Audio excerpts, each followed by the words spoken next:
天然。咁我哋之前咧都有同大家咧做過培育嘅寶石啦。咁啊培育寶石咧，咁佢可以做到 royal blue 啦，但係咧佢咧啲顏色咧係比較即係 constantly 咧係高色嘅。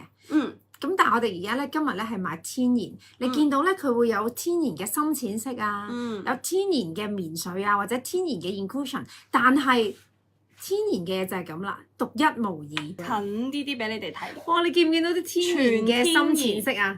見唔見到？連埋條頸鏈俾大家，仲要係電鍍白金，個底層925，面層電鍍3層白金啊嚇！呢一個紅色咧就係代表咧呢一個咧女士嗰啲咧熱情如火啊！你見唔見到啊？